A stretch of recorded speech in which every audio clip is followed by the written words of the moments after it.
At some point in the next 12 months, you're going to get sick. Maybe a fever, maybe an infection, maybe something worse. And when that happens, you're going to reach for a pill or call a doctor or drive to an urgent care clinic, and you're not going to think twice about it. But for the overwhelming majority of human history, none of that existed. No antibiotics, no hospitals, no germ theory, no understanding of what a virus even was. And yet, somehow, people survived. They healed broken bones, they recovered from fevers, they outlived injuries that should have killed them. The question is, how? The answer involves things that will genuinely surprise you, because the story of ancient medicine isn't the story of helpless people guessing in the dark. It's the story of a species that figured out, through thousands of years of painful trial and error, a system of healing that worked better than we ever assumed, and that modern science is only now beginning to fully understand. Let's start with the most extreme case, because if you want to understand what ancient humans were truly capable of, you have to start with a cave in Borneo. In 2020, a team of archaeologists kayaked into a remote valley in East Kalimantan and scaled a cliff face to reach a cave system called Liang Tebo. Inside, they found human remains.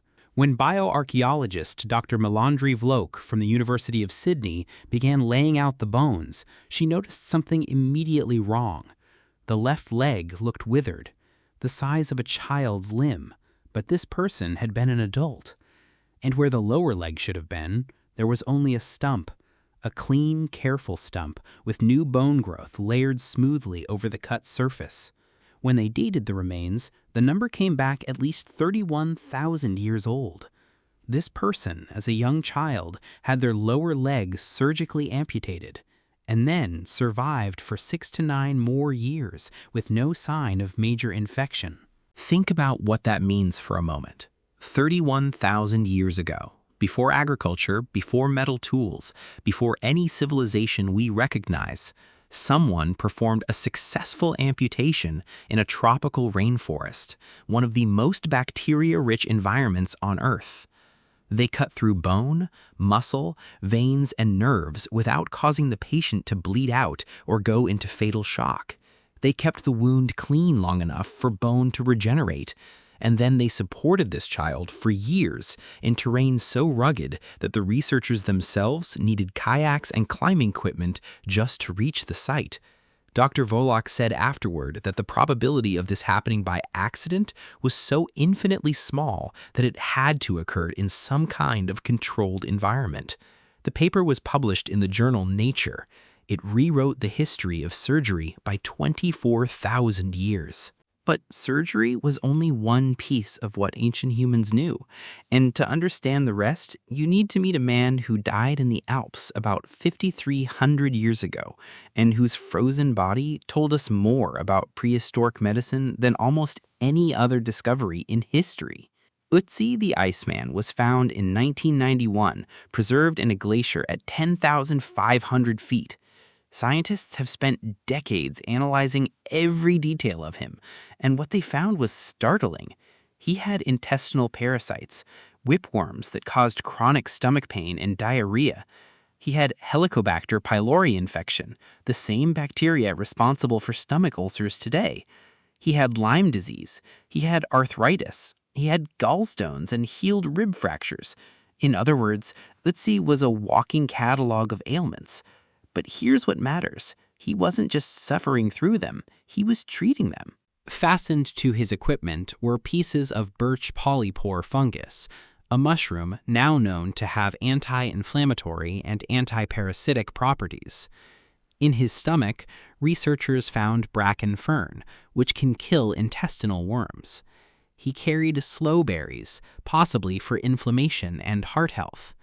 And covering his body were 61 tattoos, not decorative, but positioned almost precisely over the joints and areas where he experienced pain, corresponding closely to acupuncture pressure points. The head of the Urach Research Institute for Mummy Studies, Albert Senk, summarized it plainly. The ancient society of the Iceman most likely already had considerable knowledge about medical treatment.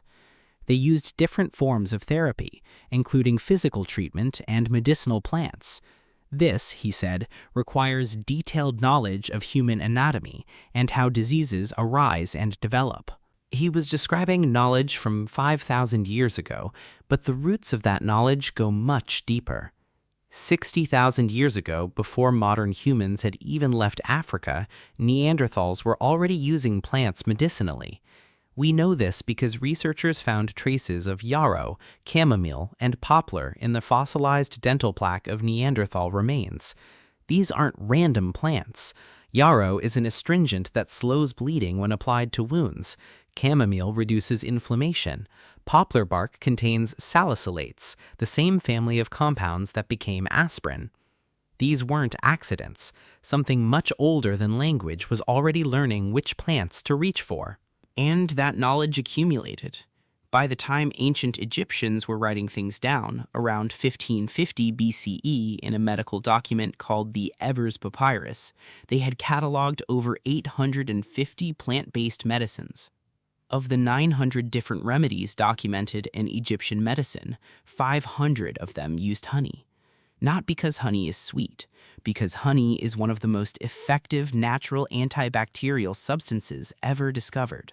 Its acidity, its hydrogen peroxide content, and its ability to draw moisture out of wounds create an environment where bacteria essentially cannot survive. Egyptians didn't know the mechanism, but they had observed the outcome. Wounds packed with honey healed, and wounds that weren't packed with honey often didn't. The Smith Papyrus, dating from between 2600 and 2200 BCE, describes a specific wound salve made from honey, grease, and lint. Modern hospitals still use honey-impregnated dressings today. Ancient Egypt was not wrong. And then there's the procedure that, more than any other, seems to define how we think about ancient medicine, and how completely we've misunderstood it. Trepanation is the oldest known surgical operation in human history. It involves drilling, cutting, or scraping a hole into the human skull. And the first thing most people think when they hear this is barbaric, desperate, a ritual performed by people who had no idea what they were doing. But the archaeological record tells a completely different story. At a single burial site in France dated to 6500 BCE, researchers found 120 prehistoric skulls, and 40 of them had trepanation holes. The edges of many of those holes showed something critical: smooth, rounded new bone growth. Which means those patients didn't die on the table. They survived. They lived long enough afterward for their skulls to begin healing. Anthropologist John Verano, author of a definitive study on the subject, has argued that trepanation likely began as emergency trauma care, cleaning shattered bone fragments from head injuries, relieving dangerous pressure from blood pooling beneath the skull after a blow. And it worked. A procedure we associate with superstition and desperation was, in many cases, rational emergency neurosurgery, performed with stone tools, thousands of years before the first hospital was built. Now, here is the part that most people miss. The treatments that actually worked, the honey on wounds, the willow bark compounds for fever, the fungal antibiotics, the careful surgical interventions, these weren't the whole picture. They existed alongside something else entirely, because to ancient humans, the body and the spirit were not separate systems.